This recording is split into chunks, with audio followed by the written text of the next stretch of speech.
This house will cost $3.2 million to build, and I can say that with absolute confidence thanks to Before You Build, the sponsor of today's video. If you've never heard of Before You Build, they're an online estimating software which gives you results in a matter of minutes. And best of all, their construction estimates are based on real-world Australian data that's updated every few weeks, so we can be completely confident in the information being provided, even in a rapidly changing construction environment like we live in today. So it is my absolute privilege to show you guys exactly how you can use Before You Build's incredible technology for any residential Australian project. Are you ready? Let's go. To get started, the first thing we want to do is come to beforeyoubuild.com.au. Obviously, this is an Australian product, so it is tailored for the Australian market. It does not matter if you're in Sydney, Melbourne, Perth, or any of the regional suburbs. It is tailored to your specific postcode, which makes it incredibly versatile for anybody Australia-wide. Now, as you can see, the landing page is relatively simple. We have all the testimonials from everybody that's used this to date, and of course, our login and our register button. For you guys, you'll go to register. For me, I'm simply going to log in. Now, as you can see, I've already used this for multiple of my own personal projects. I've blanked out the titles for obvious privacy reasons. But today, I'm going to go through a real-world example and show you guys exactly how to use it and compare it to the quantity surveyor that did the exact same thing. So first of all, let's go Add New. When we select Add New, our first window prompt comes up, and we're creating a new project. So in this scenario, we are creating a brand new 2-story home.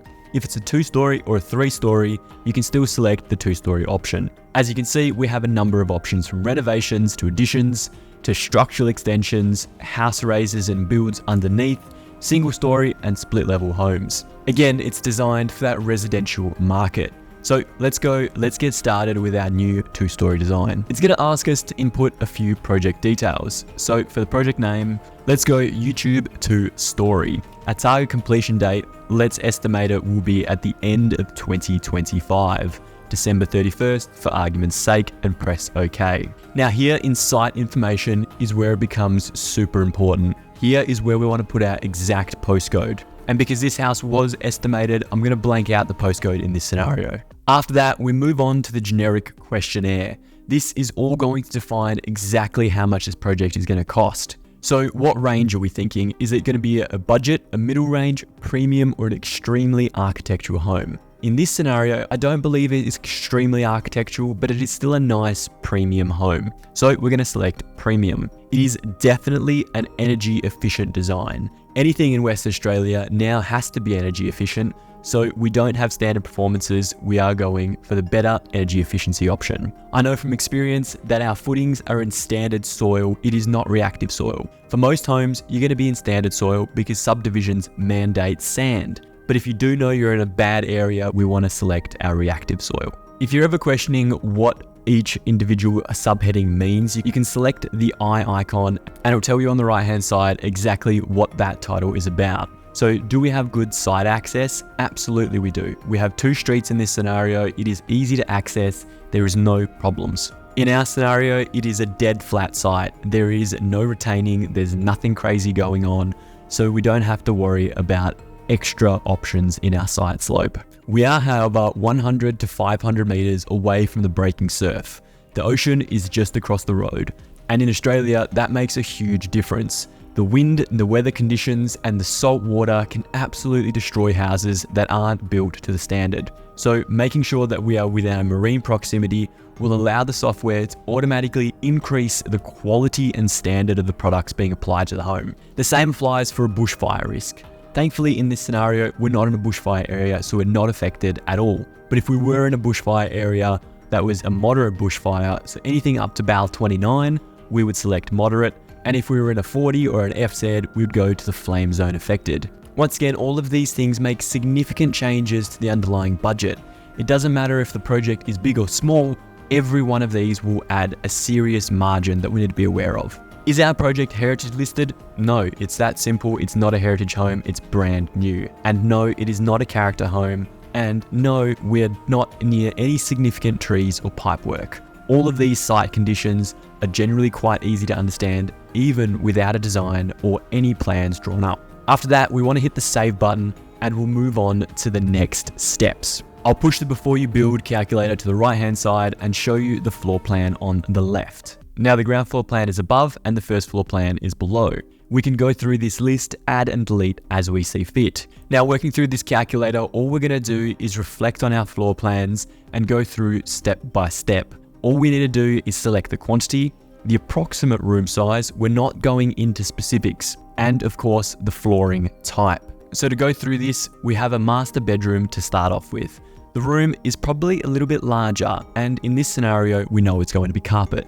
We have one large walk-in robe, it's definitely larger than normal, and once again carpet. The ensuite is larger, and it is going to be a premium ensuite. When it comes down to the standard bedrooms, we can go simply ahead and count. We have 1, 2, 3 standard bedrooms, the third acting as a potential theatre, and we have a study nook. The study nook isn't counted as an additional bedroom in this scenario because it's just a little bit of cabinetry in a hallway rather than anything substantial. So all we need to do is add 3 to our quantity.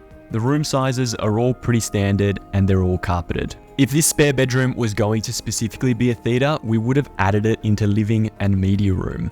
But for now, it's not really a living or media room. We do have a sitting room upstairs that may act as a living room, so we're going to increase it to 2. Our sizes are relatively standard, they're nothing too generous. And the floor covering is going to be tiles. We have 1 dining room, it is tiled. We have 1 entry foyer, it is also tiled. We do have 1 staircase, it is very, very standard. That is engineered timber in this scenario. 1 kitchen, it is premium. 1 bathroom downstairs. The bathroom downstairs will only be middle of the range because it's the family bathroom. We're not going to go excessive in this scenario.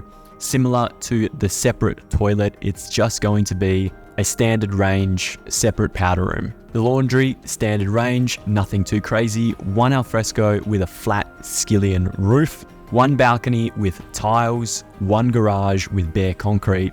Now, we don't have an additional carport, so we can go ahead and delete that element by hitting the bin button and deleting it with yes. We do have a driveway, of course, so we can click concrete driveway.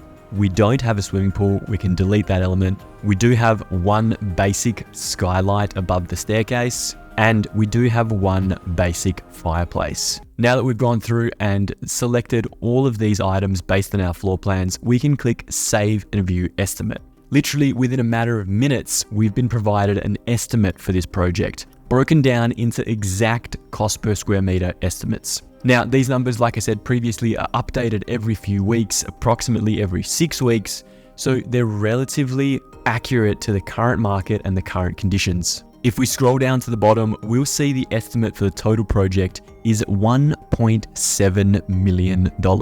If for whatever reason we thought that was too low or too high, we can go back, adjust our information, and edit it so it's more aligned to our project.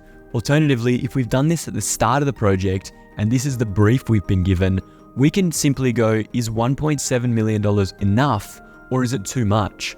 That way, we can readjust our brief early on in the project. When we're ready, we can hit the download PDF button, so it exports it as a professional project estimate. Now, in the near future, before you build, we'll have white labeled documents so that we can add our own company logos and use this as internal information rather than an external system. Just like the website version, the PDF will give you the same information, the same data, and the total project cost of $1.7 million.